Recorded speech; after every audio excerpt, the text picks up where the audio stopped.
Hello and welcome to another episode of the Agency Leadership Podcast. I'm Chip Griffin. And I'm Gini Dietrich.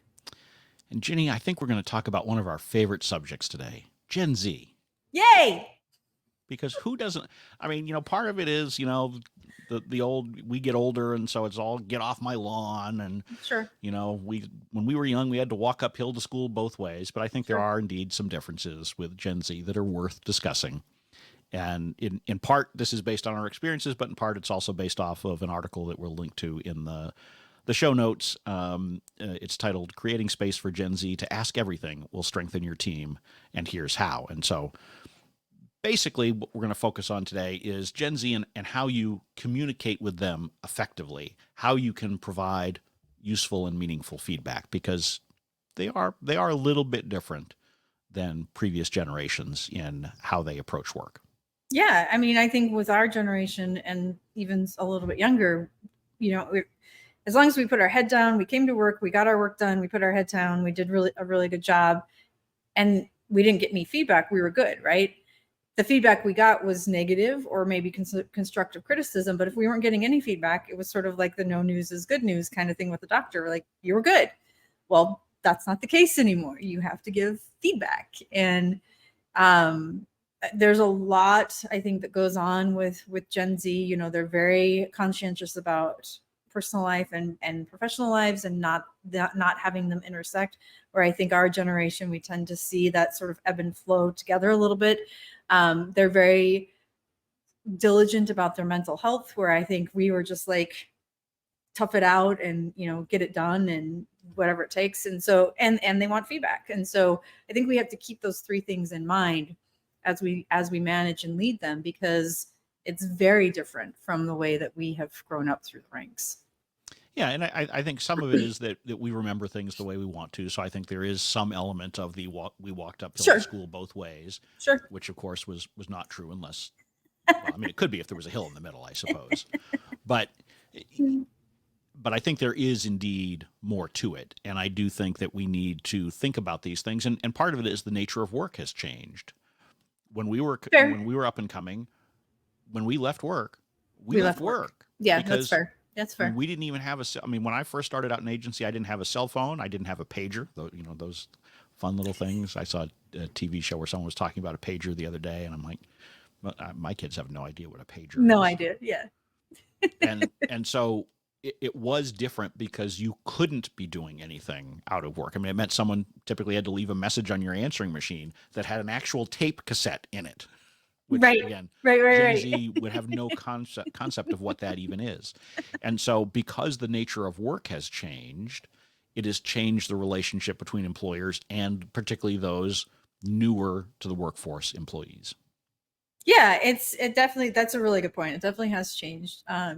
And it's a lot harder to say, okay, well, I'm leaving work now and I'm done. I mean, there was just a conversation in the Spin Sucks community the other day about how you sort of manage it, especially if you're a remote or hybrid employee. How do you sort of create those boundaries and those walls? And one person said, well, when I close my laptop, I'm done. But then you have your phone and you have email on your phone and you have Slack on your phone and you have text messaging and all that. So are you really done? Do you close your laptop and you put your phone away? That's usually not the case. But I think the Gen Z, and that we could all probably learn something from this, is really good about saying, yeah, actually, I am done. It's 5 o'clock. I'm done. And I think the rest of us tend to ebb and flow a little bit through it. Yeah, and because we've seen the evolution, me, and I've talked about this on the show before, I personally view that always on as actually a benefit because it allows me to do things I might not otherwise have done. When I, for example, worked on Capitol Hill or in crisis communications, prior to having a cell phone, a pager, a laptop, all these kinds of things, I would feel like if something big was going on, I had to be in the office. Sure. Yeah. Because something might come up Yep. and it might Yep. need to be dealt with, and it was the only place I could do that. Yep. And so for folks like me who have been there and done that, we say, okay, well, it's great that I have a cell phone. I can now, go off to a game or whatever, and I've got my phone. So if something comes up during that window, I'm fine. I don't have to be tethered to a physical desk just in case that Yep. reporter calls Yep. or just in case that vote happens or whatever. And so I think that we view it as a freedom, But if you never grew up in that fashion, it doesn't feel that way. It feels like a tether that doesn't ever allow you to fully disconnect. Yeah, that's interesting. That's interesting. I'm actually reading, I'm almost finished with it, The Anxious Generation, which for anybody who has kids at home, it's, in my opinion, a must read. But it talks about exactly that, where, these kids have gone, they didn't have the non-digital, non-social media, non-internet life that we did. Like you and I don't have embarrassing photos from college that you can get on social media. It just doesn't exist. There are embarrassing photos from college, but they don't exist on social media, right?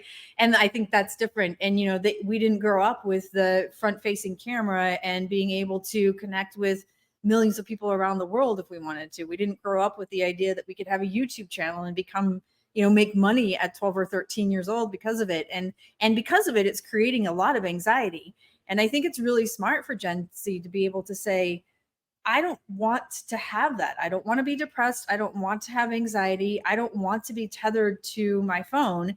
And so here are the things that I'm demanding. And they're demanding that in their personal and their professional lives, which it's annoying for us because it's not the way that we did things, nor the way that we do things now. But I think it's really smart and really healthy. Yeah, I mean, and like anything, I think there's a happy middle ground in here somewhere. Sure. I think there are extremes within some elements of Gen Z that really just don't even care about work at all. I mean, they really just Yeah. Well, we've always had that. I mean, I remember 30, 35 years ago working with people who they clearly didn't care one way or another. They were there to collect their paycheck, and as long as they didn't get fired, it was a good day. Yep. Yes. That drives me bonkers. I Yes. don't care whether you're 65 years old or 25 years old. But I think there are a lot of good lessons to be taken from some of the expectations, frankly, that Gen Z has in the workplace.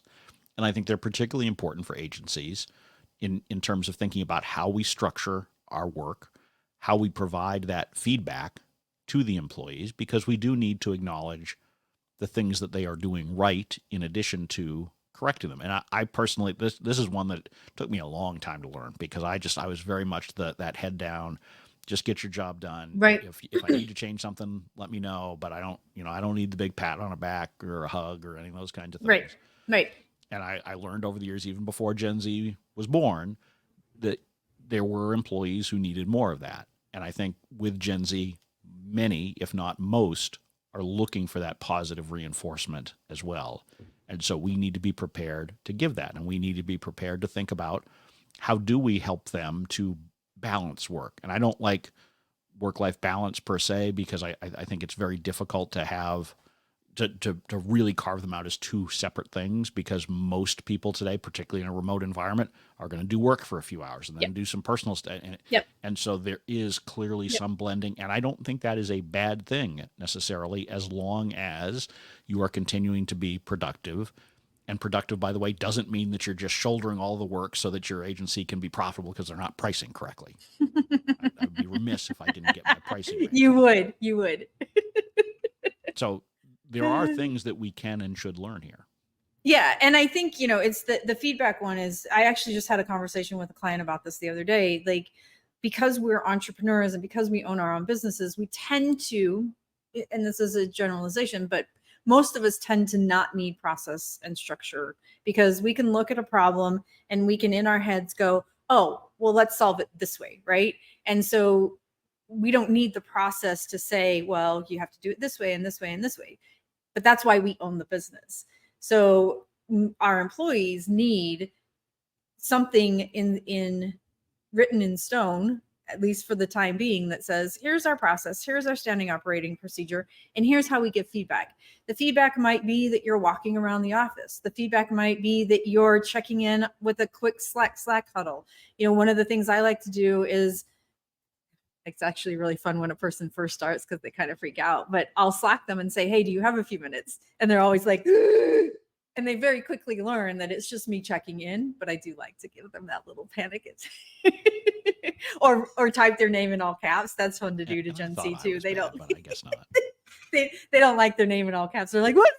And I'm like, oh, nothing. I just wanted that But like I will just check in and say, hey, let's do a quick Slack huddle, and just check in, just see how things are going, check in with their personal lives, ask how things are at home, ask how they're enjoying their work, and it's just that they enjoy that. And I try to do that with everyone at least once a week. Sometimes I'm better at it than others, depending on how my week is, but giving them that open feedback, and helping them understand that you're available, but also giving them the opportunity to say to you, hey, I'd really like to talk to you about this. And it opens the door for them to say, hey, do you have a quick minute to huddle? And they start to do that. It takes them a few months, but they do start to do that too. So that you have the back and forth feedback loop that works really, really well. Yeah, and I think that the two-way feedback is so important here, and you really do need to create that environment. I know most managers will say, I've got an open door policy. Honestly, that at this point means almost nothing, in Right. part because nobody's in an actual office all that much Right. anymore. But beyond that, I had a lot of managers over the years who said that, and that was very much not true. If you really wanted to talk to them, you probably were going to have to schedule it out months in advance. And so you need to be thinking about how do you make it so that it's not just that you have the availability, but that people have the comfort level as employees to come Right. to you. Right. And if you don't see particularly your Gen Z employees, but any employees coming to you proactively with things, concerns or even happy things, whatever it is, then you need to examine that and figure out what in your behavior is causing them not to feel comfortable doing that, because you want that two-way feedback loop to be taking place. Absolutely. And Absolutely. if you don't, then you're going to miss a lot of good ideas. You're going to miss a lot of early warning signs. And so that communication piece is vitally important. Yeah, I mean, one of my very favorite things in the whole world is when somebody comes to me and says, hey, do you have a few minutes? And then they say, I've been thinking about this idea, and they tell me what they've been thinking about, and I'm always like, that's amazing. First of all, I didn't think of that. I didn't have to think about it. I didn't have it never even occurred to me, because I don't even have to think about the client, because I know you've got it handled. Like, being able to just take that out of your brain and not even have to worry about it is the best feeling in the world. So if you can provide that opportunity for people to feel comfortable to come to you with those kinds of things, all of a sudden you have this huge weight that lifts off of your shoulders. There might be in the beginning a little bit of feeling like, oh man, I should have thought of that, or why am I not thinking about that, or oh, that's such a good idea, a little bit of the ego in there. But eventually you're like, this is fantastic. I don't have to think about this. And getting that out of your brain, because you've created the opportunity for people to feel really comfortable coming to you for all sorts of things, ideas, problems, challenges, all of it. Yeah, and questions. I mean, I think we need to help people to understand that for the most part, as they said in school, there is no such thing as a dumb question.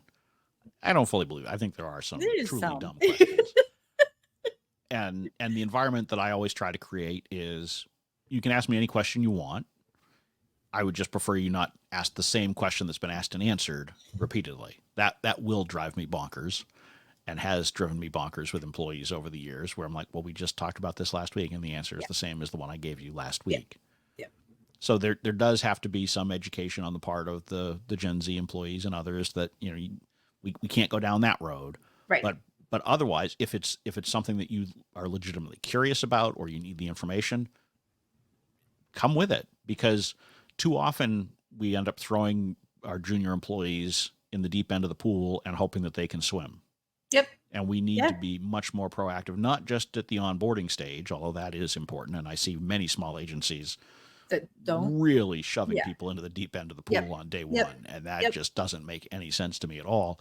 But it's ongoing, because, if you're throwing someone a new client or a new project, you need to make sure that you're clear about the expectations, about the resources that are available, and you're there to answer whatever questions they may have about the work that they are about to do. And this is true not just for you as the owner, but all of your middle managers, assuming you have any of them. And that's, you need to create the culture where it's not just you doing it, but it flows downhill as well. Yeah. I think that's where processes and standard operating procedures come into play, because now you have something written for them to follow. And it's everything from, this is how we use AI. This is how we use email. This is what our email signature looks like. This is how we provide client weekly reports. This is how you'll get your direct deposit information, like all of it, everything, because all of that stuff, even though it should be in the onboarding, sometimes it is in the onboarding and we forget, right? I mean, you're overwhelmed and inundated with so much information your first week of work that it has to be something that they can continue to use over and over again. So create something that's a process that allows you to replicate it and scale it really quickly without having to do it over and over again. Make it repeatable. And I will tell you that there are lots of ways that you can use AI to create your standard operating procedures. Like there's a template that you can use that will fill in most things, and then you can go in and personalize it and customize it to the way that your agency does things, which will take you significantly less time. Yeah. And you also at the same time need to be encouraging your employees to ask, why are we doing it this way? Yeah, absolutely. Yes. Because yes. in some cases it may help them to understand it better. In others, they may have a better way of doing it. Yes. Yes. They may have exposure to different tools Yep. and services Yep. and things. And so we need to take advantage of that and not shut down the conversation because they're afraid to provide their own ideas and feedback to us. Yeah. Yeah. So I think feedback is probably the number one thing. Once you do that, you start to prioritize the soft skills, you start to unbox creativity, and you start to create a level of trust that I think a lot of organizations don't have. So let's focus on feedback. It'll help Gen Z, but it'll also help our entire workforce within the agency world. So unfortunately, that's going to draw this episode to a close. But if you have feedback for us, we would welcome it. We always like to hear what listeners have to say about whatever we talk about, however we do it, and all that kind of thing. So I'm Chip Griffin. I'm Gini Dietrich. And it depends.